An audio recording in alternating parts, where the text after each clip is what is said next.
Good evening. I'm Daniel Benjamin. I'm the president of the American Academy in Berlin, and I'm delighted to welcome you all to today's Fritz Stern lecture, Friends or Something Else, Alliances in War and Peace, which will be delivered by Professor Margaret MacMillan. This is obviously a very special event for us, and we are really honored to have you here with us, Professor MacMillan. The topic is, of course, especially timely at a moment when the war in Ukraine has thrown a powerful light on alliances, and above all, the revival of the Western alliance, which has been energized by the threat to the East, and which, although not a direct party to the conflict, has been essential for keeping Ukrainian forces in the field and armed with both weaponry and intelligence. No easy task, as we've been finding out. In fact, it's hard to think in recent history of a more powerful illustration of the sentiment frequently expressed by former Secretary of Defense Jim Mattis, a friend and Henry Kissinger Prize honoree of the American Academy, that, quote, throughout history, we see nations with allies thrive and nations without allies wither. Now, before I give a fuller introduction of Professor MacMillan, let me first say a word about the roadmap for this event and a bit about its history.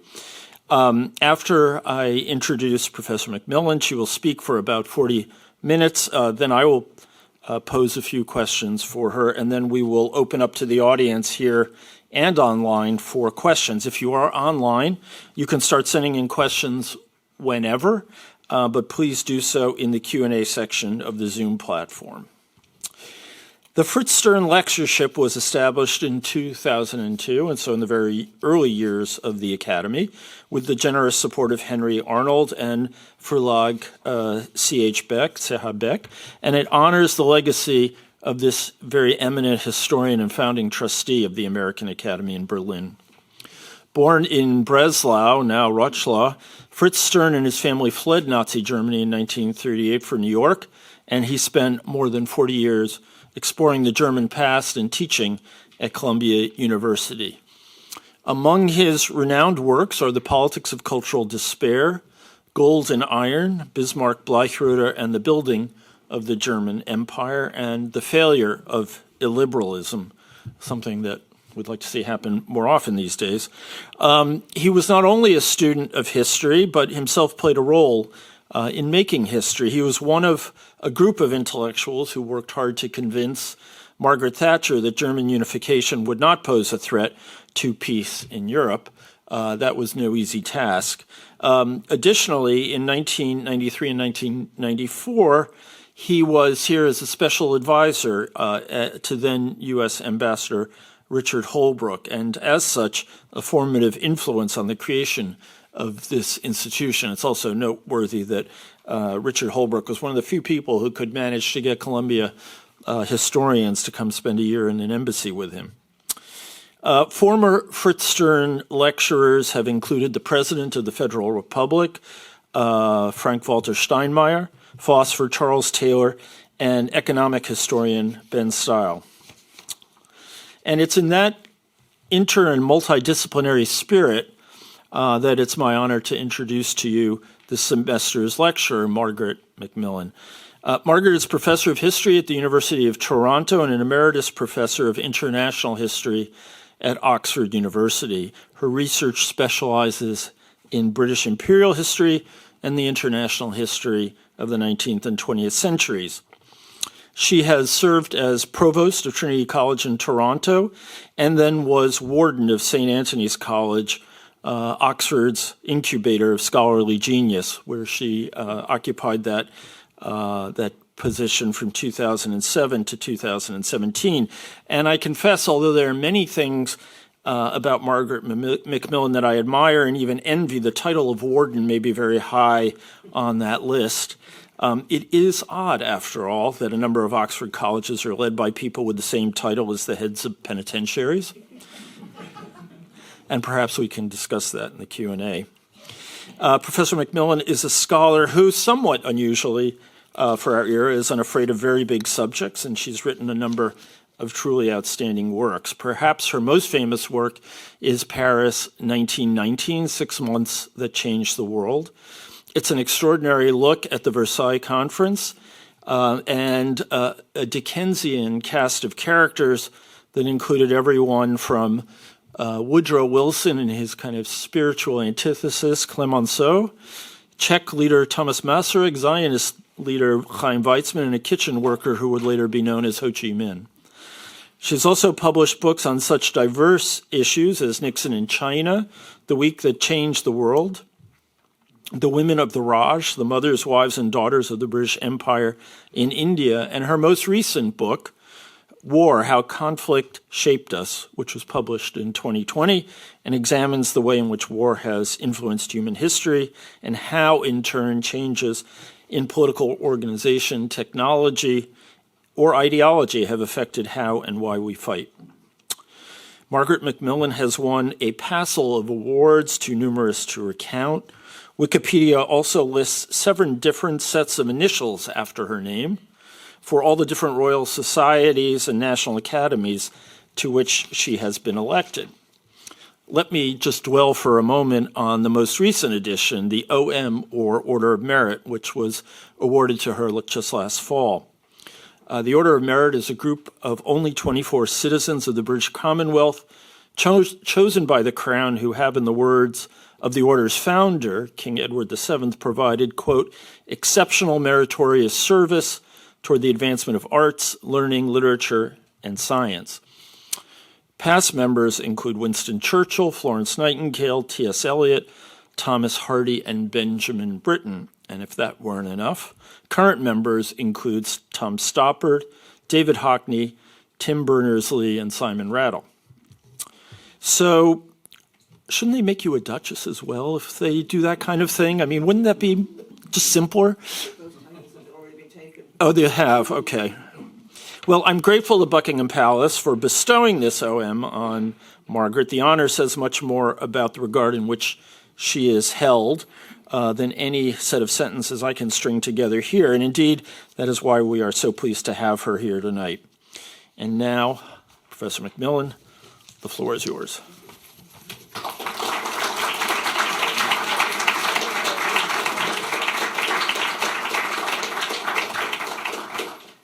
Well, I think I now see why the American Academy in Berlin has such a very pleasant atmosphere when you have a head like this who is so kind and so generous. And thank you very much for that introduction. It's a great pleasure to be here and a great pleasure to get an opportunity to talk about alliances because it is something that I think is very important. And an honor as well to be giving the Fritz Stern lecture. I still have somewhere a very battered copy of The Politics of Cultural Despair, which I read as a student. I won't tell you how old it is, but it's about to fall to pieces. And I think the last thing I read by him was his wonderful 5 Germanys I Have Known, which is such a wonderful book. And also to be talking in a place that Richard Holbrooke had so much to do with. I was talking to someone who knew about the founding of it and said the thing about Richard Holbrooke is you didn't turn him down. And I think it's to his credit that he persisted with this, and here you all are today. I want to talk about alliances partly because, as David Benjamin said, it is something we're thinking about a lot at the moment. We've had to think again about the defensive alliance of NATO, part because of what's happening in Ukraine, but I think because of the increasingly unstable and divided nature of the world, we're also thinking about alliances as preventative, thinking about what sort of alliance formations are going to turn in the world. How will the rise of China and an increasingly aggressive and nationalist China be met with by powers that may have an interest in at least containing it? And so I think it's not a bad moment to look at history. I think it's never a bad moment to look at history, but perhaps now it is not a bad moment. And I think history will not offer us clear blueprints. It won't offer us clear guidelines. But what history can do is give us useful examples of alliances in the past.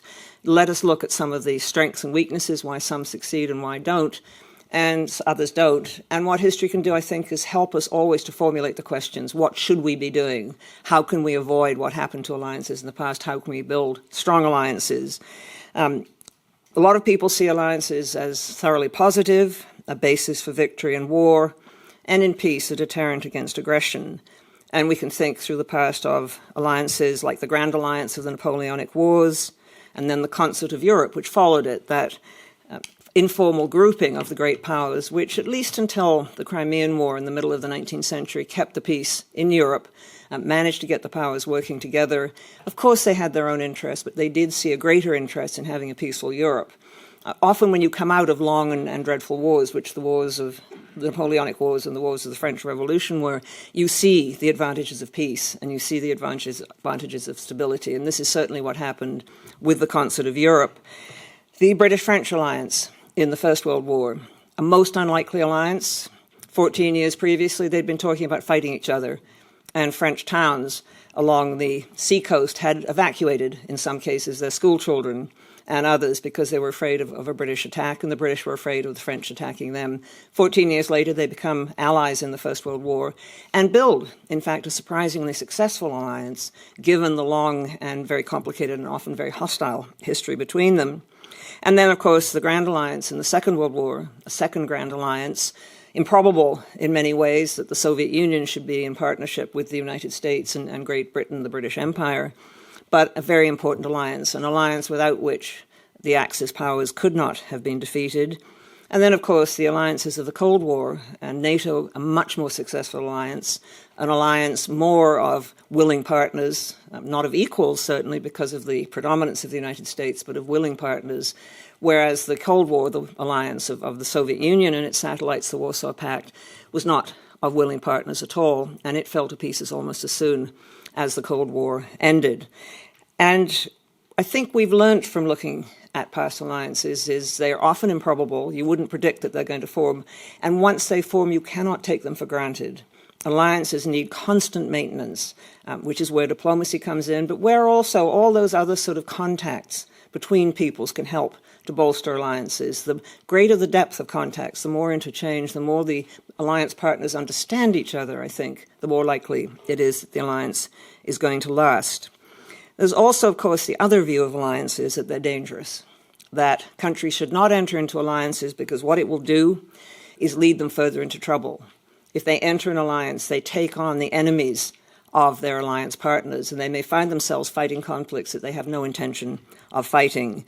Americans will know the famous address, farewell address of George Washington in 1796, where he said, I summarize, that commercial relations were fine, but political relations should be avoided.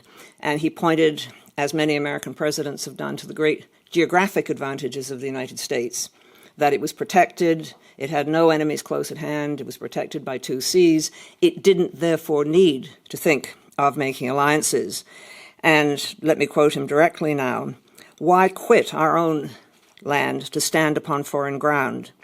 Why, by interweaving our destiny with that of any part of Europe, entangle our peace and prosperity in the toils of European ambition, rivalship, interest, humor, or caprice? And that, by the way, if I can just interrupt George Washington for a moment, that was a very common view, I think, of American presidents, and indeed a very common view of a lot of Americans. We don't need the rest of the world. We don't want to get drawn in to their conflicts. And he ended up, George Washington, saying, it is our true policy to steer clear of permanent alliances with any portion of the foreign world. And that, I think, has been a very strong theme, consistent theme in American thinking of the world. And then, of course, there's the famous statement of Lord Palmerston, slightly later on in 1847, the great British Foreign Secretary, who said of his country, we have no eternal allies and we have no perpetual enemies. Our interests are eternal and perpetual, and those interests it is our duty to follow. And so you get two very different views of alliances, one that they can bring victory in war, they can provide safety and peace, and the other that you should watch them very, very carefully indeed, because you will find yourself drawn into things that you didn't want. And the First World War, it has often been argued, was caused by the alliance system. By 1914, as tensions were rising in Europe, two different sets of alliances had evolved. One, the Triple Entente, among the unlikely partnership of Britain, France, and Russia, and the other, the more expected partnership, the Triple Alliance between Germany, Austria-Hungary, and Italy. And a whole series of works, often by political scientists, has argued ever since that it was the alliance system itself which caused the war, that it divided Europe into two armed camps. It meant that if any two countries got into a conflict, they were likely to draw in the other powers. I myself have always been skeptical of that because, in fact, no one ever who enforces an alliance? I mean, it seems to me a very important question. It's not like a legal contract. If you choose not to live up to the terms of your alliance and enter a conflict on the side of your alliance partner, who is going to assess a penalty? Who is going to punish you? If your alliance partners win, they may indeed try and do that. But quite often, you can simply find loopholes. Italy found a loophole in 1914 in the alliance with Germany and Austria-Hungary and did not enter the First World War, and in fact entered it on the side 2 years later of Britain and France. And so I would argue against the assertion that the alliance system in Europe, which was not really a system, not as tight as it's sometimes seen, there were a couple of defensive alliances at the core of each alliance.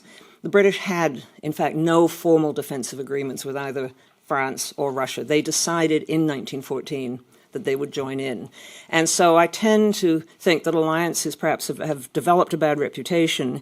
Having said that, they raise expectations and they put pressure on countries to join in. Sir Edward Grey, the British Foreign Secretary, said in 1914, "We have no obligation to go to war to defend France, but we have obligations of honor." And they can build expectations. And I think we are possibly seeing the same thing today, and we may want to ask ourselves about this, is what happens if China decides to attack Taiwan? The United States is not obliged to come to the defense of Taiwan, but the United States, various presidents, including most recently President Biden, have made it clear that they would regard an attack on Taiwan as something the United States would see itself bound to intervene. So that you do get expectations being built by alliances, and that, I think, can be a danger. Often, in fact, you find that alliances are not particularly well thought out. People will sign an alliance and then not do enough to foster it. I mean, the German and Austro-Hungarian alliance in the First World War is a very good example of this. Neither told the others what their plans were, and each led the other side before 1914 to believe that they were going to do what the other side wanted. And so what Germany wanted was to fight a holding action in the East while it carried out its great swoop through France and brought about France's defeat. It wanted Austria-Hungary to attack Russia, to hold Russia off, to make it impossible for Russia to cause any problem for Germany in the East. The Austro-Hungarians were prepared to attack Russia, but they thought Germany would be coming to its defense. They thought German armies would strike down from East Prussia into the Great Russian Bulge, which, of course, in those days included much of Poland and Warsaw. The Germans had no intention of doing that. The Austro-Hungarians, for their part, didn't tell the Germans that before they attacked Russia, they were intending to finish off Serbia.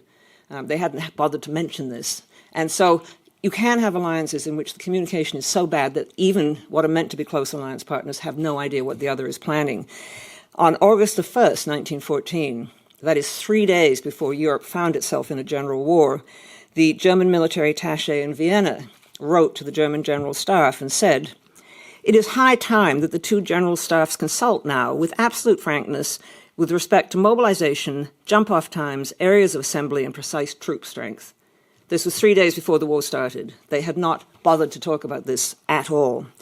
The other danger, of course, with alliances is not just the expectations and the failures to communicate. It's the danger of greater powers being drawn into the conflicts of lesser powers, so that Russia, which had become a backer of Serbia before the First World War, found itself taking on Serbia's quarrels with Austria-Hungary. Now, conflict might have occurred anyway between Russia and Austria-Hungary, but Serbia became a matter of pride for Russia. And in 1914, at least Russians in the government, argued that they could not afford to let Serbia be overwhelmed by Austria-Hungary because it would make Russia look bad. And so you do get always the danger that smaller and perhaps more reckless members of alliances will draw in the greater powers against their will. We wonder what would happen if, for example, North Korea got attacked, perhaps for some provocative action. What would China do? These are questions, I think, which we have to think about. So what I want to do is look at how some alliances have worked and ask questions such as, why do they happen? What makes them effective or not in a war, and what makes them effective or not in a peace that eventually follows war? Often those involved in alliances themselves take a very dim view of them. French General Maurice Serrais, who commanded the Allied forces at Salonika in the First World War, wrote to Clemenceau, the French Prime Minister, and said, "I have now seen alliances at work. I have lost something of my admiration for Napoleon." Napoleon, who did not have to deal until very late on with strong alliances.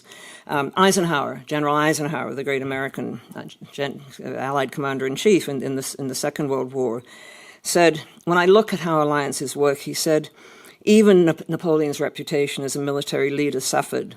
When students in Staff College come to realize that he always fought against coalitions and therefore fought against divided councils and diverse political and economic and military interests." And Winston Churchill, as always, put it very briefly.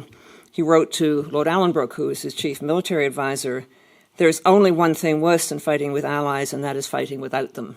So that alliances can cause tremendous headaches. You may need them, but they are not often easy to maintain. There are arguments, not so much among historians, but more among political scientists, about what an alliance is. And there are two definitions which tend to emerge. One is what I'd call a narrow definition, and that an alliance is a treaty which binds two or more independent states to come to each other's aid with armed force. It focuses very much on the military side of alliances under certain circumstances. I mean, you don't have to come to each other's aid with military force under all circumstances, but if there's an attack on one or other party, then it is expected that you will take part and defend them. NATO, of course, has in Article 5 that an attack on one is an attack on all. I prefer a slightly broader definition that alliances can exist for other purposes than mutual defense. They're not always about war. They can often act to manage other alliance partners. Bismarck was very clear always that one of the reasons he wanted Germany to have an alliance with Austria-Hungary was to keep it under control, to stop its rivalry in the Balkans and elsewhere with Russia from getting out of control. So alliances can also be about control. It can be about trying to keep a power that you may need from doing something that you may prefer that it doesn't want to do.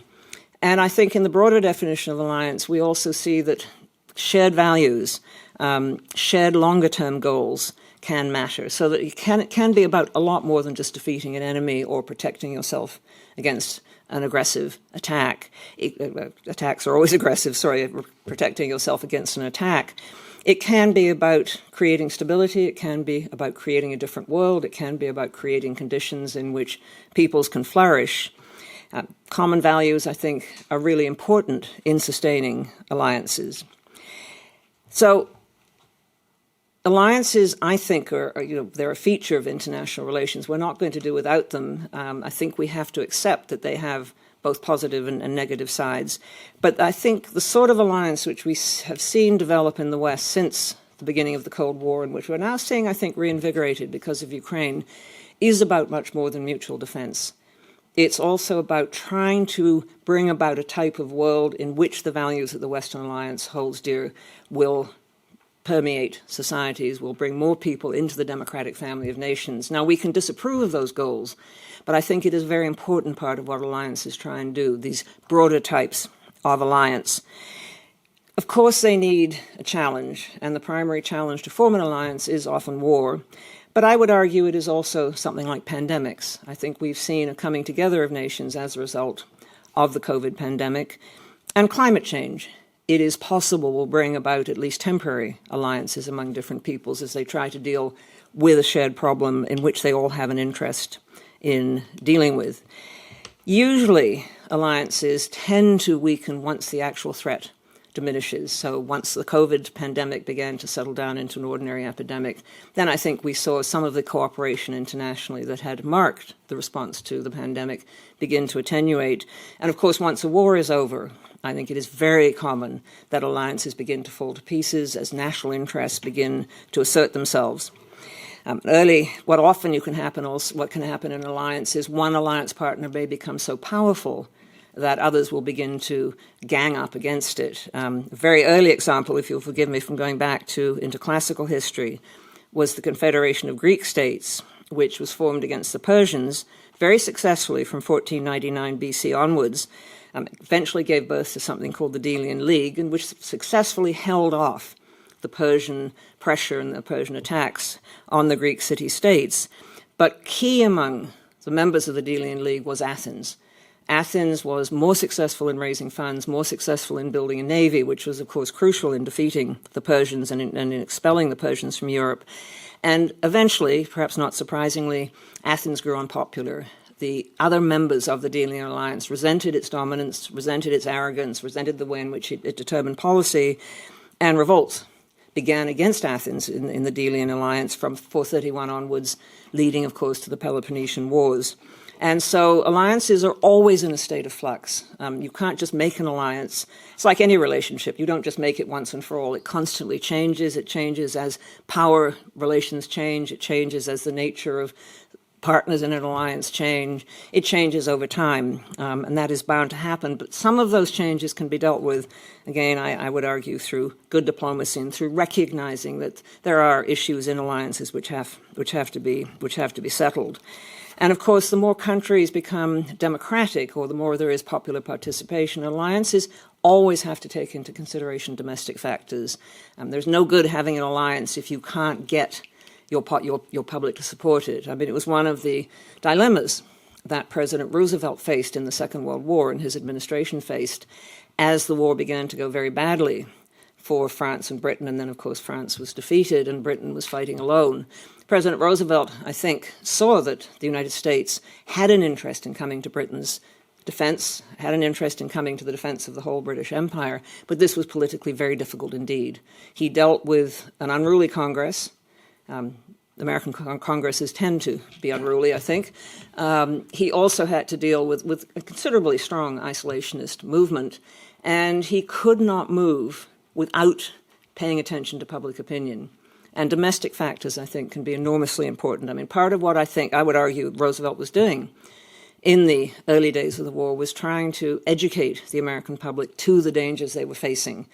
Over and over again in his speeches, and he was a master communicator, he said, we are no longer as invulnerable as we once were. Geography no longer protects us.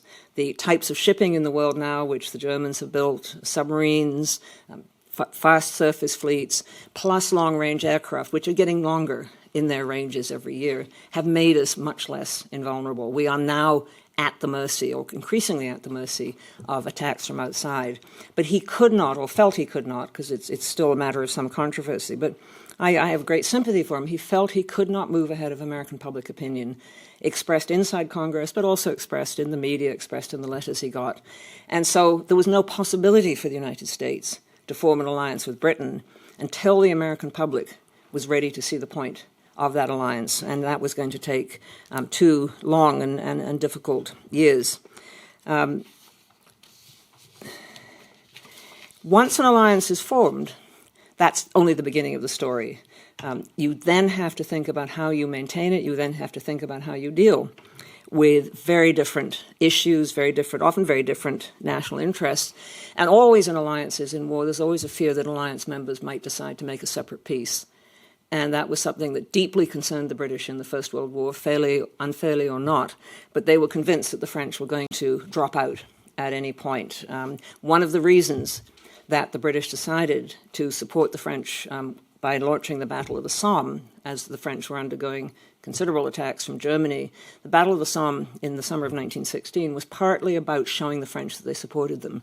The fear was, as they didn't show the French they were willing to support them, that France would want to make a separate peace with Germany. And for the same reason, the British, against all reservations of their military, supported the Anglo-French expedition to Salonika in Greece. Again, this was not something the British military wanted to do, but it was regarded as a political necessity to show the French that they actually cared about them and wanted to support them. In the Second World War, Stalin, one of the world's more suspicious leaders, to put it mildly, thought constantly that the British and French were about to make a separate peace. It was one of his fears. In fact, the only one who, as far as we know, made overtures to the Germans indirectly was Stalin himself. But he was deeply convinced that the British and the French were going to abandon him and make a separate peace. So you have that dealing with mutual suspicions. You also, of course, in wartime have tremendous disagreements over strategy. Between the British and the Americans, for example, huge debates over whether they should concentrate on Japan first or Germany first in the Second World War. Difficulties also just at the operational level. how to bring troops together, fighting together so that they actually work effectively. In the First World War, the British and French pioneered a type of tactic known as the creeping barrage. And this was to provide a field of artillery fire in front of the troops as they moved across the battlefields, so that it would be impossible for the Germans or those in the trenches on the other side to attack them. The problem with the creeping barrage, which in fact was quite effective, it was one of the more effective tactical innovations in the Second World War, the problem about it was the French were using meters and the British were using yards. And it meant that every so often the French would get ahead. They would then have to stop and wait for the British to catch up. I mean, these things seem tiny, but in fact they can often be crucial in the difference between victory and defeat. And there were always problems in any alliance I've ever looked at with command structure. Who is actually to command? Who is to be in charge of all the troops in the field? Very, very difficult, for understandable reasons, to get different, proud, independent nations to agree that someone who may not be from their nation is actually going to be in charge of the Allied armies. In the Napoleonic Wars, when the Grand Alliance finally came together of Russia, Prussia, and Britain and Austria against Napoleonic France, they had, as I say, huge disagreements about who would command the troops. Alexander I of Russia wanted to command them, and he was in many ways the sort of senior figure there. As Napoleon said about him, I think quite truly, Alexander I had great abilities, but something was always missing in whatever he did. And since one could never foresee which particular piece would be missing in any given instance, he was totally unpredictable. He would have been a disastrous commander. Eventually, in 1813, the Grand Alliance settled on an Austrian Prince Schwarzenberg, who was probably the best choice, but he was constantly interfered with by generals from the other countries, by civilians. He said once, and it could be the cry from the heart of every alliance commander in the field, "It is really inhuman what I must tolerate, surrounded as I am by feeble-minded people, fools of every description, eccentric project makers, intriguers, asses, babblers, minor critics. I often think I'm going to collapse under their weight." And this is a problem. I mean, Eisenhower, I think, succeeded in the First World War, partly because he had the very firm backing of President Roosevelt, but also because he was a master diplomat. I mean, I think Eisenhower's great achievement was to keep the British, the Russians ran their own show, but to keep the British together and somehow manage to incorporate the Free French as well. And I think he deserves full credit for that, because it was an almost impossible task. What also happens in alliances is old enmities will surface, that suddenly people are thrown together, but that doesn't suddenly change them, and it doesn't suddenly change what they're remembering about history. And so when the British and French fought together in the First World War, there was constant backbiting, constant suspicion, which grew out partly of their history. The British tended to see the French as deeply frivolous and preferring to make revolutions than wars, whereas the French saw the British as humorless, rigid, unimaginative. They couldn't stand each other's food. French soldiers said the British eat beef the whole time, and the British said the French eat very strange bread and their coffee is horrible. I mean, these things are trivial in a way, but they indicate, I think, a lack of friction among the different troops. General Haig once said of the French, he said, the great British general in the First World War, they're so unreliable. One cannot believe a word they say as a rule. And the French, of course, returned the compliment. The French were always convinced in the First World War that the British wanted to fight to the last French soldier, that they were always trying to save their own soldiers. And this, I think, is something that has to be taken into account. And you get the same thing in the Second World War. Again, not so much with the Soviets, because the Soviets really fought separately on their own front, and they limited as much as possible the contact between their people and the allies in the West. The last thing Stalin and the Soviet establishment wanted was Western ideas coming into Russia. They remembered very well what had happened at the end of the Napoleonic Wars, when Alexander's troops returning back from Western Europe, from Paris, brought very dangerous liberal ideas with them, and this is not something they wanted to happen. And so very few Allied military or Allied personnel of any sort were allowed onto Soviet soil. Those doing convoys up into the north were kept very much strictly confined in Archangel and Murmansk. There were a couple of American airfields in Ukraine, which were used to fly missions. And again, people were kept in very strict confinement on those airfields. The Russians, the Soviets rather, as much as they could, limited any contact between their own people. And Soviets who were suspected, women often, of being too friendly with foreign sailors and soldiers and airmen, got into real trouble. They were often removed and as was Stalin's way, sent thousands of miles away to somewhere like Siberia. So there was that. But certainly between the Americans and the British, in many ways, of course, very staunch allies and had very strong relationships. But even then, there were the sort of stereotypes that the British and the French had about each other in the First World War. I've been doing a lot of reading about the Second World War at the moment, and over again, in the memoirs and the letters and the official statements of Americans, comes this picture of the British as intensely devious, can't be trusted. You never know what they're up to. You can never tell what they're thinking. They tend to look down on us. General Eisenhower's son John Eisenhower was going through War College in the Second World War, and he said, Americans believe that the British look down on them. They see us as hicks. And for whatever reason, this is the impression that the British gave. And this did sometimes make the alliance difficult. As one British officer said, even when we do something really stupid, the Americans tend to assume we're being extra devious, that we're being extremely clever, and they sort of puzzle about why we did something so apparently stupid. They think we're up to no good. And the British did, I must say, tend to look at the Americans as sometimes not being as worldly and as sophisticated as themselves. Harold Macmillan, the later British Prime Minister, who was serving in North Africa as the Allied representative for quite a while, developed this idea, which he later repeated, that the Americans were clearly going to be the power of the world after the Second World War ended, and the British would be, as the Athenians had been in the Roman Empire, they would be the counselors, they would be the wise ones, they would be the advisors to the Americans who had the power but didn't have the sophisticated understanding of the British. And this was not an uncommon view.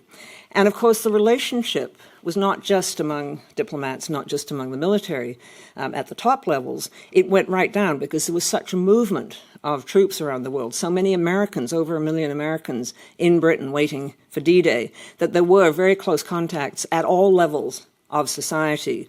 The common British complaint, and you've probably heard this expression, that there are too many American soldiers. The American soldiers, they said, there was sort of widely sort of made comment, are overpaid, oversexed, and over here. Now, there was, I think, we have had, I think, partly because of Winston Churchill, an idealized view of the relationship between the British and the Americans in the Second World War. It was often much more difficult than that. And there were often really deep and bitter disagreements and suspicions on both sides, a firm insistence by the Americans that they were not fighting to save the British Empire, and the British, of course, trying to save their empire from what they saw as the depredations and undermining of the Americans. What I think is also important, and that may, I think, reflect my bias in history, is that sometimes it actually matters who's doing the leadership. The relations between leaders can be enormously important. And I think if you look at the more successful alliances, you will see that often there is someone or some people in it who make them work. And so in the Great Alliance in the War of the Spanish Succession, at the beginning of the 18th century, the Duke of Marlborough was key in keeping that disparate alliance together. In the coalition against Napoleon, Metternich, the Austrian chancellor, was really key in holding it together and persuading them, often dashing across the country late at night to persuade them to work with each other.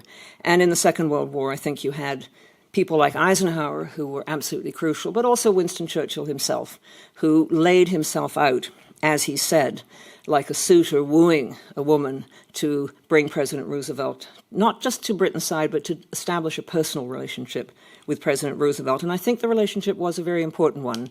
They didn't always get on. I mean, they were both prima donnas, after all. But they did understand each other in a way that I think very few leaders and alliances have understood each other.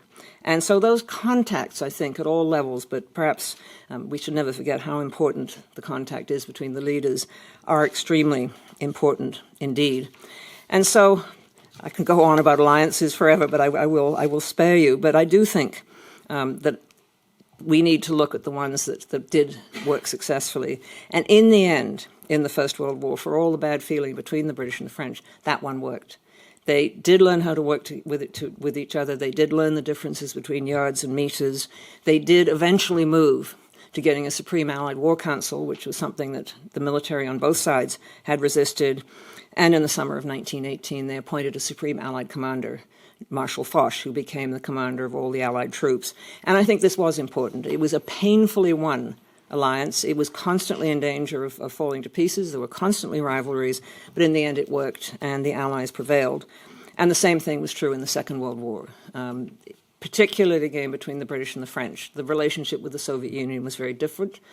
On the other hand, it worked, at least until the war was over.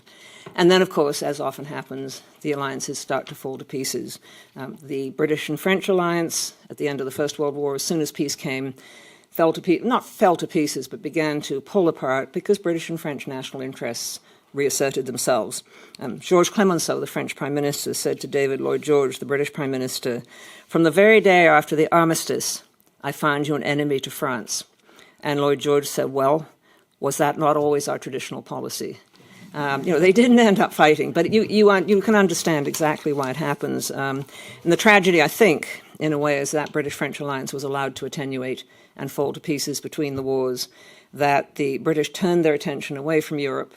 They turned it out to their empire. They focused more on their relationship with the United States, and they left France feeling vulnerable and defenseless, and the French then began to move into trying to build alliances in the center of Europe, which served further to provoke a very bitter Germany. After the Second World War, clearly the alliance with the Soviet Union fell to pieces very quickly indeed. I mean, we're so close to Potsdam, where the famous conference took place, where it was clear that the divisions were coming. The Soviet Union was already establishing political and social control over the countries that it was occupying.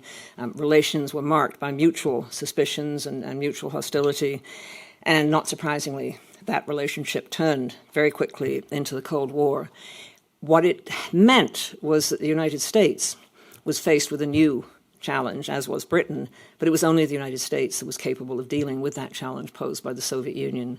Without, I believe, the Soviet Union's actions in the center of Europe and without its unremitting hostility towards the Western powers, I think it's highly unlikely the United States would have stayed in Europe and highly unlikely would have entered a peacetime alliance, and very unlike the United States to involve itself in military alliances in the First World War. So without the actions of the Soviet Union, I think the United States would have withdrawn from Europe even more than it did, perhaps even more than it did in the interwar period. Well, we now face the end of the Cold War. Apparently the challenge disappeared, and here it is again. And so we're now facing yet again the questions is how do you build alliances? How do you build the trust you need? How do you try and overcome the national stereotypes, the suspicions, the different histories? And we're facing the same problems again. And I would go back, I think, to a point I made at the beginning, that we need diplomacy and we need leadership, because without that, we're not going to get the sort of alliance we need. The Ukraine war has revived the Western alliance in ways, I think, that have surprised the Western alliance itself and have certainly surprised the Russians deeply. The question is how long that alliance will hold together. How can it be managed? How can the countries which perhaps feel less enthusiasm for it be kept in it? And as I started out by saying, what new alliances will be forming as an increasingly aggressive China begins to more and more, not begins, but continues to assert itself in the world. And so alliances like death and taxes are going to be with us for a long time. The question is going to be, how do we maintain them? Because without alliances, the future is very bleak indeed. Thank you very much.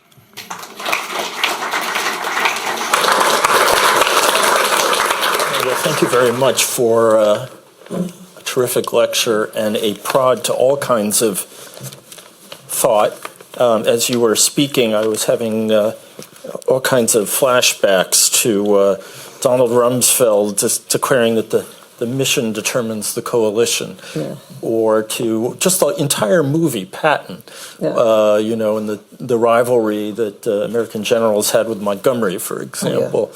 But I'm going to pick up exactly where you left off, because you've it seems to me, posed a question that needs to be pursued, which is one that is, a hardy chestnut among IR scholars. Should we have a NATO in the Far East? And would that itself not perhaps accelerate the provocation to China? What would be your recommendation? And part of the reason we haven't had one before is that several of those countries are usually at each other's throats. So what is to be done? I think there has to be some sort of alliance. I suppose the Australia, US, UK one is perhaps the beginning of it. And I would have thought the conditions are more favorable for an alliance than they were.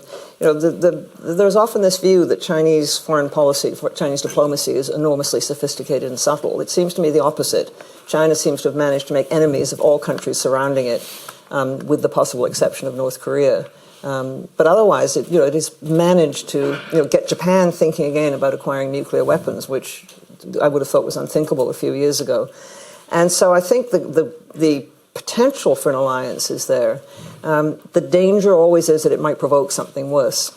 And it's an awful choice.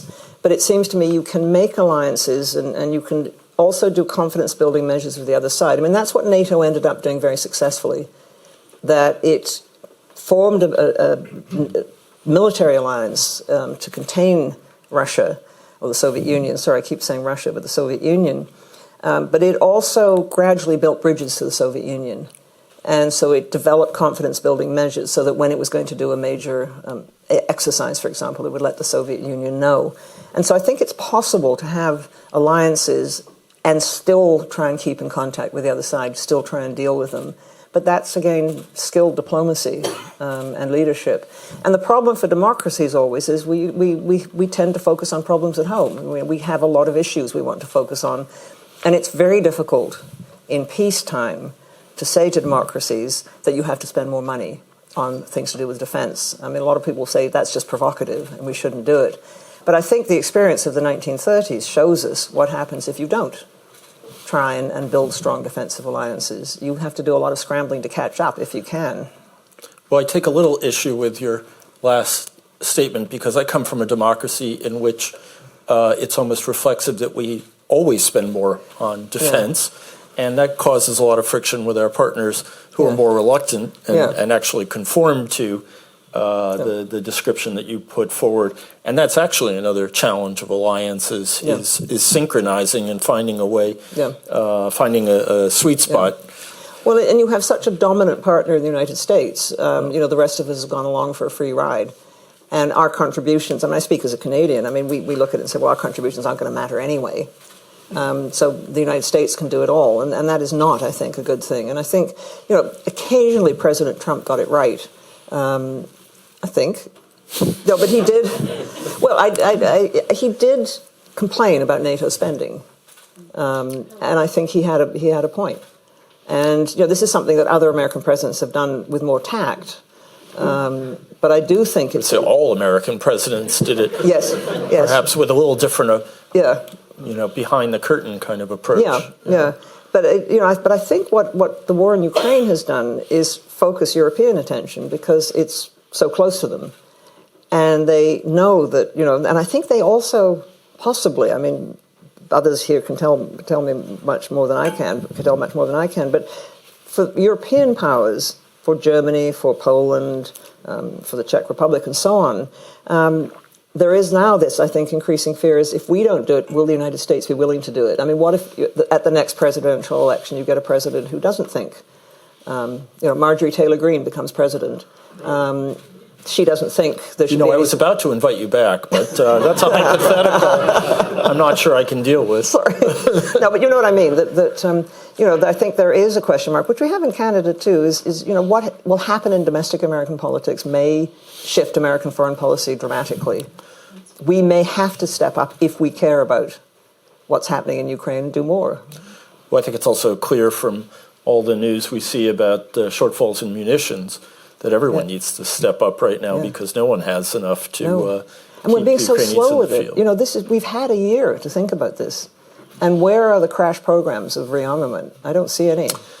Well, it's an interesting phenomenon that in most of the countries of the West become so accustomed to peace that the notion of a crash program is really quite foreign. Yeah.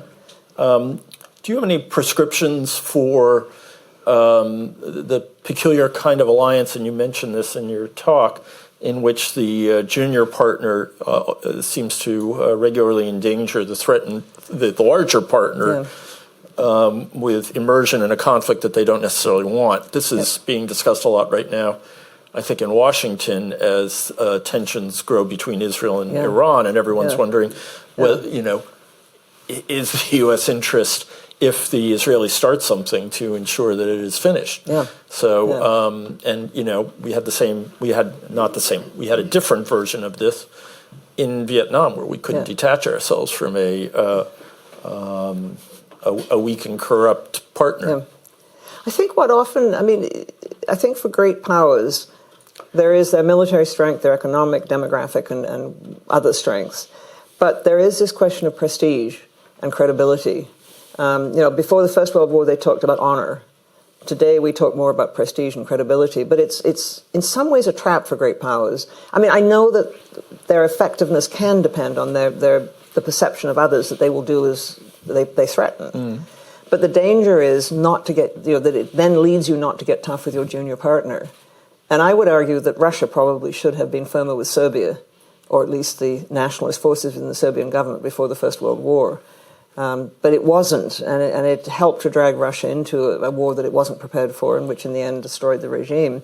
And I do think the growing confrontation between Israel and Iran is very dangerous indeed. It's not just dangerous for those two countries. The whole power structure and alignment seem to be shifting, or at least fluid, in the Middle East at the moment. And is this something the United States wants to get drawn into? And very hard to predict. If you had discussed it 6 months ago, we all would have said if the Israelis go, the Saudis will go right behind them, in the Emiratis as well. And now, I tend to think they still would, but who knows? Who knows? And I think Saudi Arabia is being totally pragmatic, but I think rather short-sighted, actually. But I think it's fair to say that a lot of the countries in the Middle East believe that the United States is withdrawing, that it's focusing much more on China, and that therefore they're going to have to make their own arrangements. Which I can't believe in the friendship between a largely Sunni Saudi Arabia and a largely Shia Iran. I can't believe that it's going to last, but at the moment it exists. Well, we certainly in America tend to think that we're doing another country a favor if we have diplomatic relations with them. And I think the Saudis may be more pragmatic than that. That may just be in their interest to have open lines of communication. So a last question, then we'll open it up to the audience. I think that there is commonly in our thought a view that non or anti-democratic alliances have a fatal flaw, and that ultimately we're going to do better than they will. That this is the story of the 20th century. And that, thank God for those plucky little Ukrainians. They're showing this is true again. Dangerous way to think? No, I think on the whole, willing alliances do better in the long run if all the partners are convinced that the cause they're fighting in is a good one. The danger is when you get an alliance where one partner will get involved in the war and the rest don't really see the point. And I think that can be dangerous. But I think on the whole, in political decisions and other sorts of strategic decisions, dictatorships tend to make worse decisions, partly because, as we've seen with Putin, they don't get the internal resistance, they don't get the feedback, they don't get the obligation to deal with public opinion and listen to different points of view. And I think often leaderships in very authoritarian regimes can get more and more isolated and hear less and less from those who might disagree with them. Democracies often make a mess of it, but I think they make less of a mess of it than dictatorships do, authoritarian regimes do. Questions? Why don't we start right here? Hi. Can you just wait for the microphone? Hi, thank you for a great talk. My name is Qingna Shen. I came from China, but I work in the United States. I work at Bryn Mawr College. I want to bring up the 8-Nation Alliance that went to China on a punitive expedition in 1900 to suppress the Boxers, right? So before that, we see very similar situations as you described. The imperial powers were bickering with each other. They were not a united force at all.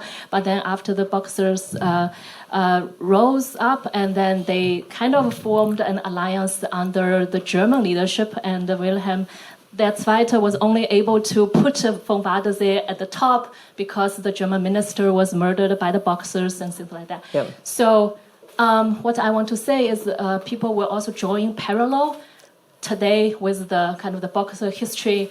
The imperial powers have now become democracies, and China, unfortunately, still has not. And I also agree with you very much that dictatorships make bad decisions, because people who are critical of China, including myself, are just thinking, why is she or the Chinese government making all the wrong decisions, right? Yeah. So, yeah. So thank you very much. Oh, thank you. Well, I think the Boxer Rebellion is interesting, and I think it's partly because there was a perception. I mean, nations can sometimes come together over self-interest, and there was a perception that none of them wanted to set off a scramble for China. There were a number of powers, as you know. The Russians were coming in from the north, the French were coming in from the south, the British were coming up the Yangtze River, the Americans were there trading and wanted an open door policy. The Belgians were running the railways. So I think there was a sense that if they started to fight over China, and there was talk about dividing up China, and the Chinese themselves feared it, that it would be worse for them all. That they didn't want to put resources into a massive war in China on a huge continent with all sorts of people, that if they could go in and punish the Boxers and impose, as they did, a very harsh treaty on the Qing dynasty, that it would be better for all of them, that they could postpone perhaps the day of reckoning when they might want to divide up China, but that wasn't the time they wanted to do it. And so I think for self-interest, they came together. And it was a punitive expedition, which from their point of view succeeded. It was dreadful, of course, for the Chinese people. But I agree with you that I think dictators, authoritarian regimes, to begin with, I think they're concerned about maintaining themselves in power. And I think they often appeal to war, they appeal to nationalism as a way of bringing the people together. Germany was a democracy, or at least a constitutional government before the First World War, but I think for a lot of the German elite, the idea of having a war was a way of bringing together what was becoming an increasingly divided society. The socialists, they hoped, would begin to sort of support Germany and not worry about higher wages or going on strike. The other thing I think that happens is people in those positions in power, as I said, just become so detached from reality. I find it very hard to think of a dictator who ends up being rational. And you think of Putin during more and more isolated, but particularly during COVID, where he lived in isolation, surrounded by guards, people tasting his food. It's quite clear now that what he was hearing from the FSB, from his own intelligence people about Ukraine wasn't right. But I suspect they made a career decision here. If you told Putin he was wrong, you probably would fall out of a hospital window. So that, you didn't do it. But it is, but I think, the danger is people sign an alliance and think, well, that's it. We've got the alliance and we don't need to worry about it. And of course it needs, NATO shows that. There was constant maintenance in NATO, and there were divisions within NATO, but somehow it kept together with a fair amount of compromise on both sides. And because the Soviet Union was right there with a lot of troops. I mean, there's nothing like the presence of a hostile power to make you sink your differences. Yes, and you've got to give Putin a lot of credit for strengthening NATO in the course of this conflict. I would. Now, if only the Turks would allow the Swedes in, we would all be set. Yeah. Yes. Max. Hi, is this working? Yes. Yeah. I have an annoying question, which is war necessary? And I mean that more in the sense of, we're in a state now where a lot of the institutions that we live with globally were created after the Second World War. And a lot of them are getting rather wobbly and have decayed. And my question is war necessary to give the world a kick in the ass to change things when needed? I hope not, because, I mean, the quantity of weaponry that we now have and the ways in which war is moving. I mean, Ukraine is so interesting because it's really far more of a hybrid war than people ever expected would happen in the 21st century. It's got high-tech elements, clearly, but it's also got boots on the ground. I mean, there are pictures that come from Ukraine that look like the First World War, and then there are other things when you see some of the stuff that's going on in the sky that looks like Star Wars.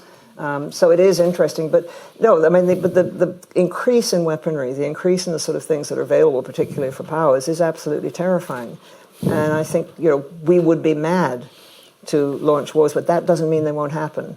The trouble is that there will always be those who think they can use force to achieve their ends, or think they can get away with it. I mean, one of the reasons, often wars start not just because people see something to be gained by it, but they think they can do it easily and cheaply. And that was certainly the case with Putin. You know better than me, but the stories, I believe, are true, that his military had their dress uniforms as they invaded Ukraine for the victory parade, which they thought would take place in about a week, I think. And he had a puppet government, I think, waiting in his pocket or waiting somewhere. And that's what worries me. And what worries me always about wars is, people don't necessarily want them, but they sometimes find themselves stumbling into it. And I'm not sure I don't think anybody actually who mattered in 1914 wanted a general European war. In fact, there'd been all sorts of warnings about what that might mean, but they found themselves in it. And that worries me. What if there's an incident in the seas around China? They're coming close, aren't they? I mean, American naval vessels, aircraft, and Chinese naval vessel aircraft are often coming very close to each other. And the Chinese are doing these flights now over Taiwan. They're doing exercises around Taiwan, which look like preparation or training for seaborne invasions. And what always worries me is the possibility of a mistake. I mean, I've always thought the First World War, in a way, was a mistake. And then people made a series of bad decisions. And without the assassination of the Archduke, it might never have happened. And, we know now, I mean, we thought we got out of the Cold War pretty easily. There was the Cuban Missile Crisis, and then there was the shooting down of KAL 073. But I think we're now realizing there were actually a lot of times which we didn't know about when, a flock of geese flew over the dew line in the north of Canada and they thought it was a Soviet attack coming in, bombers coming in, or a bear, I think, tried to climb over a barbed wire fence outside a missile in, was it Montana or Wyoming? And they thought this is a Russian Soviet commando attack. And that's what worries me. Sorry? Well, yes, it was a very clever disguise, but trained in the Moscow State Circus. I think that's what worries me. And then, of course, there's always the issue of public opinion. That public opinion can put pressure on governments to go to war. And what China has created, and other nations have done it too. I mean, pretty well all histories in European schools before the First World War were national histories. And they tended to be sort of patriotic national histories. We're better than the people over on the other side of the border, whatever. And China, now with a couple or more generations of patriotic education, has created, I think, perhaps a highly nationalistic younger generation. If there's an incident, what sort of pressure does that put on the Chinese government? And can they deny that sort of pressure? It will weaken them. And so I do remain extremely worried just about the role of accident and then forces being unleashed, which are very difficult for governments to control. In fairness, it's not just on the Chinese side. Yeah. If you talk to people in the Biden administration, which is often criticized now for being a little forward-leaning when it comes to dealing with China, they will say, we're just trying to head off Congress.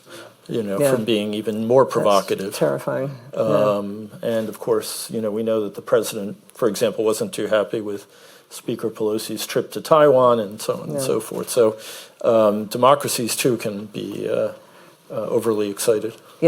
Yeah, and I think, the longer you've not had a war, the easier it is to talk about it. Mm-hmm. I think, that was true of Europe before 1914. And a lot of people hadn't been to war, and so they saw it in some ways glorious. I mean, they thought it'd be... Great cleansing moment.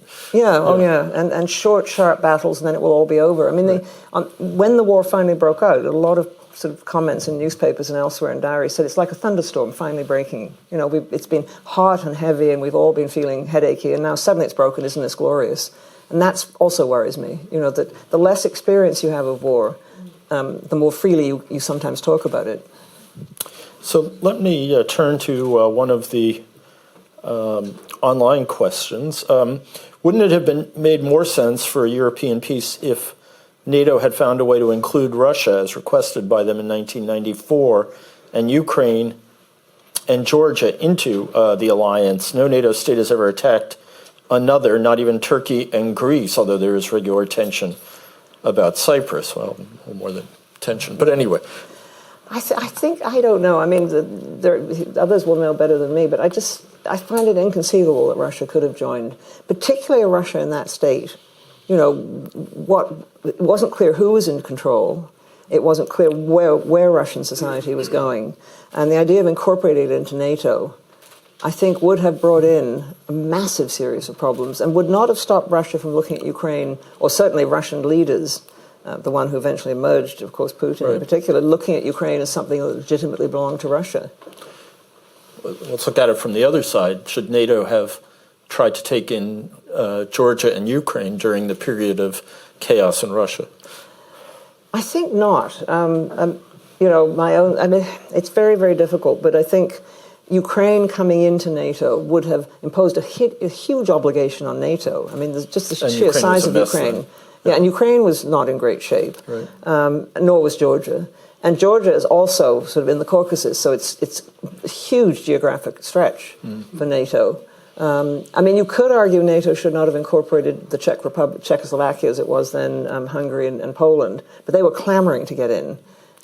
I was thinking about your line about the Warsaw Pact collapsed as soon as the Cold War was over. It actually collapsed before the Cold War was over, and as we were discussing Academy alum Mary Serrati's work, that, you know, the Hungarians and the Poles were calling up NATO even before the communist regimes had fallen to see if they could get in and get protection from Russia. Well, the Warsaw Pact was never an alliance in the sense of one that was, you know, freely entered into. It was always imposed. Yeah, and it is interesting how Russian leaders have never learned how, or I should say, 20th century Soviet leaders, and then in particular Putin, have never learned the value of alliances. I mean, Putin has Belarus on his side, and even they don't look too happy about the whole thing. No, I mean, there was that promise of Belarusian troops coming into Ukraine. I don't think one has set foot over the border, have they? No, but they've acted on this by supposedly Russia putting nuclear weapons in Belarus, which seems to me a different sort of thing entirely. Yeah. But, you know, I think Lukashenko had an awful lot of internal opposition. And there have been, I mean, I think, of course, the exiles and the underground opposition will claim perhaps more than they actually have done, but there have been railway lines blown up in Belarus, and you know, I think he may worry about what might happen if he does anything too much. I hope he does. But they're in the back. Thank you. I have a question regarding the alliance in the Second World War. So you said it was much more successful because we had a clear allied command structure because of the leadership of the US, and we nowadays also see the leadership of the US in NATO. But NATO is pivoting to Asia, and in Europe we're discussing what should we as Europe do? Do you see any European state that could take over the leadership? Well, Germany is the obvious one. Germany is not really keen to do it. I know. It is ironic. I mean, because I grew up during the Cold War, and the idea that I would be sitting here, or others my age would be sitting here saying, if only Germany would become more militarized and be prepared to take leadership in NATO, you know, it's extraordinary. But Germany is partly geography, partly its size, partly its capacity, partly its relationship with its neighbors. But you're right. I mean, the Germans, and who can blame them, do not want to take on this role. They have moved further than I have been surprised by the effect of the Ukrainian war. I mean, Germany has taken a more active role in foreign policy for the European Union and NATO than it certainly did before. But how it will develop, I mean, France, I think, would dearly like to have the leadership, but I think that's impossible. And Britain, no. I mean, Britain will support Well, they are still floundering around trying to find a role in the world, not very successfully. Don't get me going on Brexit. It's good you got that passport and can get back in. Yeah. Yes, right here, Stephen. Let's wait for the... Thank you very much. So I really appreciate your walking us through some of the history of alliances, and but I think that one of the challenges we face now is that we're in a very kind of artificial intelligence world with analog institutions. Yeah. And alliances may be one of them. What I'm especially worried about is that in the kind of division now, the kind of new Cold War framework, which is again an us against them framework, we're actually asking 6 billion of Earth's inhabitants to take a side. Yeah. And they don't want to take a side. Yeah. And they have their own interests. Yeah. And they have their own experience of what it's like to have taken a side from time to time. Yeah. And they don't feel like the alliances are actually benefiting them very much. Yeah.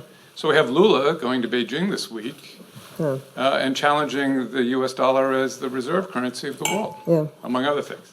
So I'm worried about how we think about alliances in a global interdependence and multipolar world when if we kind of make simple divisions of us versus them, we may end up incentivizing a lot of people to join them. Yeah, no, it is. And I think, even during the Cold War, the so-called non-aligned nations, actually very skillfully, some of them, I'm thinking of Egypt, for example, followed their own foreign policy. Yugoslavia. They didn't play one side against each other so much. They used both sides. Right. And they kept a sort of independence. And they also had regional alliances. And I think we're now entering a period where we're going to see a lot more of that. We're going to see more regional alliances. And I think we'll see shifting alliances, which can be dangerous because when nations fear they're losing their alliance partners, they may behave in dangerous ways. Before the First World War, Germany was always worried about losing Austria-Hungary because they basically had no one left. They'd managed to alienate pretty much the other European powers. And so they allowed themselves to be dragged along by Austria-Hungary in its conflict with Serbia, even at the risk of a major war. And that's dangerous, I think. But I think we are into that sort of period. It is multipolar.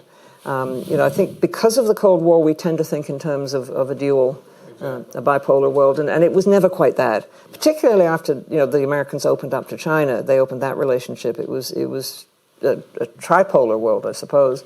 So I think that's dangerous. But you also mentioned artificial intelligence, and that, for a number of reasons, is scaring me increasingly. I think it's scaring us all. And now that we hear that Elon Musk is going to develop artificial intelligence, I'm, stuff of nightmares, I think. But what is worrying is what it means for war. We are reaching the point rapidly with autonomous weapon systems where there is no human intervention. And so far, the major powers developing them have resisted building in ethical constraints. I forget, they met, was it in Paris last January, and they came to no agreement on this. And that's worrying because, we may well get autonomous weapon systems that just go off and do their own sweet thing and may not benefit humans. That the danger is how they're programmed. And if they're programmed to destroy all life in the other side, they may well do that. And how do you stop them? So I think, I don't want to get myself or anyone too depressed, but I think we are entering a turbulent and uncertain time. And again, I would, say this is where you do actually, something I worry about is that we have downplayed our diplomatic capacities. And we're not doing enough at our universities to teach about the cultures and languages of other people, without which we don't have much hope of understanding them. The danger of speaking English is you assume you can speak to anyone. So we're all the same. It's not true, and you need to be able to speak as an English speaker to people in other languages and to understand how they. And I think that is, I think we haven't done enough to keep up our capacity to understand, analyze, and deal with other peoples and cultures and civilizations. Well, I have to jump in here with a question I was going to ask at the end since you've given me this big opening. Certainly the United States and maybe the whole Anglophone world right now is filled with stories about the decline in the number of students of history. Yeah. Is this true in the UK and Canada as well? In Canada, Certainly true in the US. Yeah, no, it's precipitous. And history departments they're not replacing people.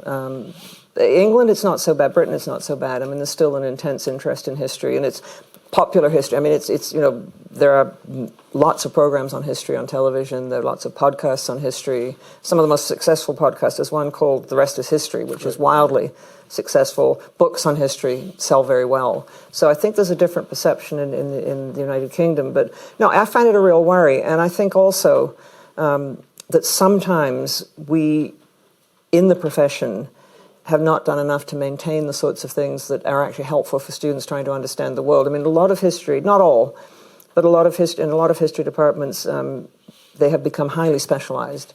And so you get really interesting subjects, but you don't get the broader subjects. And, the big international histories still matter.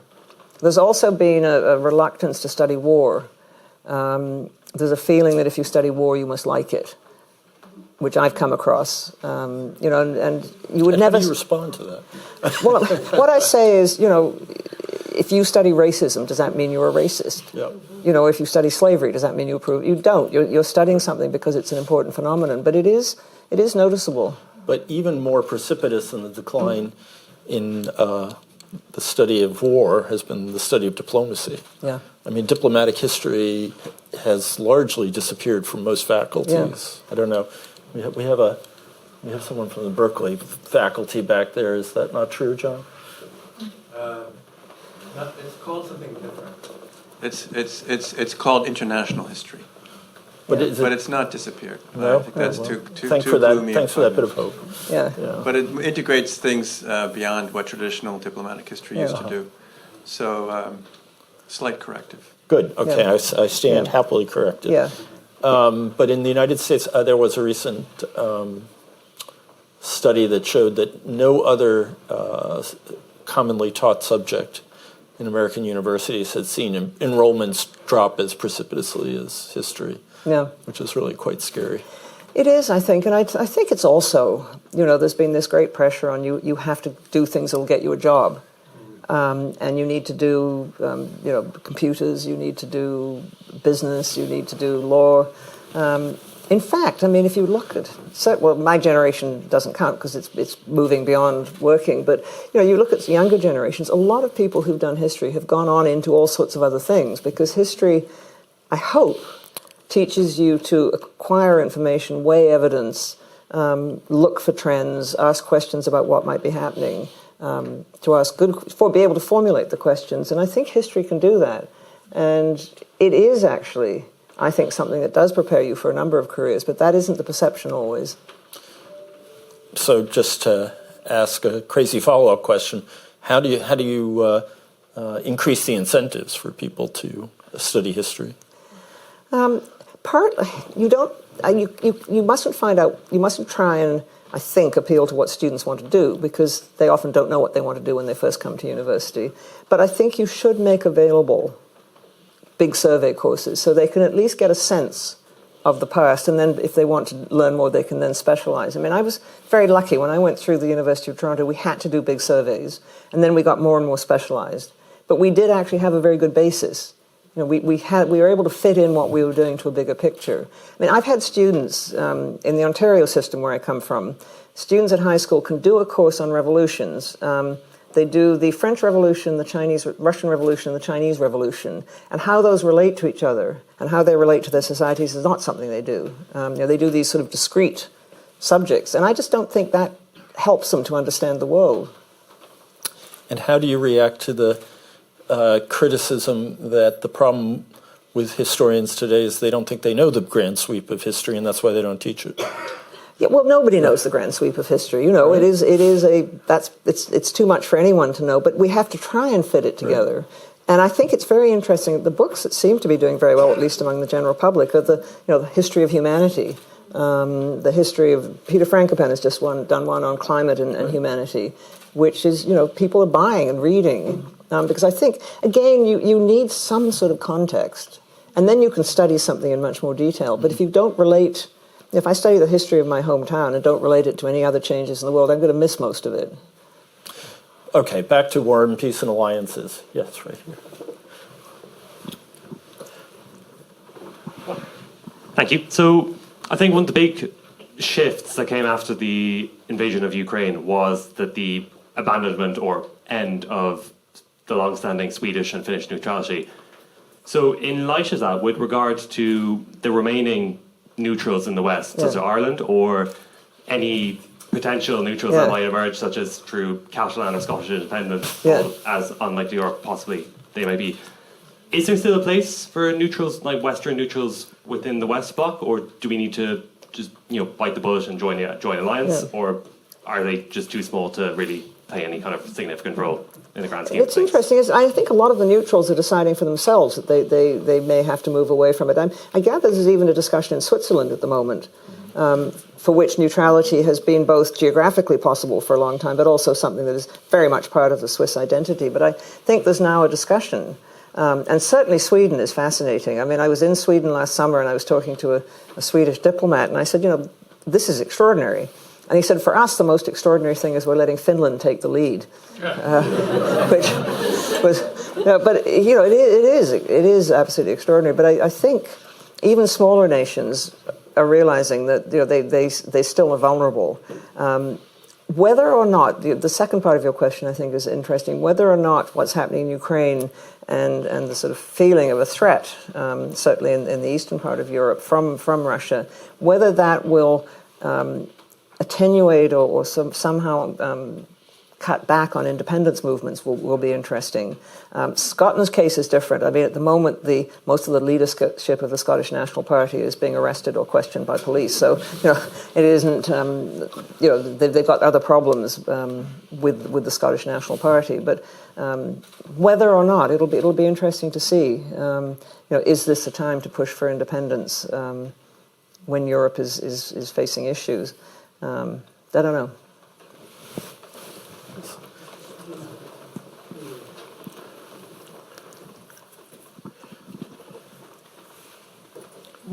Can we go back to the alliance issues? Absolutely. The interesting thing at the moment of the Western alliance is the fact that it still exists under nuclear deterrent umbrella of the United States. And as Trump became president, it occurred to me, but not only to me, but to other folks, that the eternal question, will the United States sacrifice Cleveland for Kiel? And the answer is, of course, no. Yeah. The logical consequence out of that, and I'd like to have your opinion of that, is why should Germany, as a so-called Mittelmacht, refrain from nuclear armament, which would be possible with ChatGPT. We could have one within 2 days, I think. Yeah. Whereas France and England still are able to argue with their deterrent factor, even in diplomatic policies. That's one question for you. And the other question is, why has the totally shall we say, whatever the English word for willkürlich is that, anybody here? The arbitrary issue of 2% being so important to define the state of NATO. A friend of mine recently, who's quite an expert on these issues, former ambassador, pointed out that for Portugal, 2% of the GNP meant that they would be able to paint all their barracks. Yeah. And so, in other words, but much more important than the 2% issue is, at least from my point of view, what's your take on that nuclear issue, which was once extraordinarily important in Germany in the 50s and 60s when the German defense minister Strauss wanted to have nukes? Yeah, and I remember the pushback against that. Talking to American diplomats today, their no is very enthusiastic. No. Yeah. They would say no. Yeah. No. Yeah. Well, I mean, I tend to oppose any nuclear proliferation. I think we have more than enough, and the danger is sooner or later someone is going to use one of them. What if Kim Jong-un feels himself pressured, or his 7-year-old daughter, who apparently is now his successor, gets cross one day? This I think is terrifying. And I do wonder, and I'm not enough of a military expert to know, but countries are still building, the United States is, China certainly is, these massive nuclear bombs which could obliterate whole regions practically, or very large cities. And I do wonder, under what circumstances would they use them? I suppose circumstances of desperation, but there's a whole range of smaller nuclear weapons. I mean, Putin has been threatening to use what they call tactical nuclear weapons, which I think nuclear weapons and Hiroshima would be a nuclear weapon. Yeah, it's a nuclear weapon. And, in fact, conventional armaments are now so much more powerful. Conventional explosives are now so much more powerful. I've often thought with nuclear weapons, they have a sort of, they certainly have a deterrent power, but they also have this mystique. They're a mark of national pride and independence. I mean, the French forced to frappe was something that the French really wanted, even though, and the British, even though it had to be delivered by American technology, American equipment. And Kim Jong-un, I mean, it's the only reason why anyone pays any attention to his impoverished country. But it seems to be a sort of mark of national status as much as a deterrent, and that makes it very dangerous. And what I simply worry about is too many of them. And the powers are still increasing their nuclear arsenals without any clear reason why they should be doing so. I find it really worrying. And you're right. I mean, the nuclear deterrent always depended on the willingness of America's partners to believe that the Americans would do it. And I think when the decision came, it would have been very difficult for any American leader to swap Cleveland for Kiev or Berlin or Paris. I think it would have been very difficult indeed. On the 2%, I suppose the point about the 2% is it shows the willingness of allies in NATO to actually stump up, to pay, to do their share. So it's more taken, I think, as an indication of their willingness. But you're right. I mean, the United States is so much bigger. But I can understand very well the feeling of the United States is, they've all been getting a free ride, which we have. I mean, my own country, I think, gives just over 1%. I think we're down around with Luxembourg. And we have much greater resources. We will appoint Donald Trump to be the ambassador to Ottawa. Thank you. Since you thought that his rhetorical approach was useful, yes, which I found surprising. Well, I just say occasionally he hit on something. Well, we have a few people we can send you, so just be careful if you want mutually assured destruction. Mutually assured ambassadors, yes. Right? Okay. Well, I'm told that we are now at the stopping point. I've stopped carrying a watch because I enjoy the conversation so much, but I've been reminded by the people in the back. So, Margaret MacMillan, I want to thank you very much. Let me quickly just tell you that Thursday night we will have our next event, and it will be Dr. Harvey Feinberg. I've got this here somewhere. There it is. At 7:30 on Thursday, Harvey Feinberg will deliver his Baer Lecture in Health and Biotechnology entitled Trust and Trust in Public Health. So a subject about as large as tonight, as we have recently found out. So for more information on that, please do check our website, americanacademy.de or DE, whichever you prefer. And I hope you will join us here or watch online. And thank you so much for coming tonight. And thank you, Professor Margaret MacMillan. Thank you. Thank you.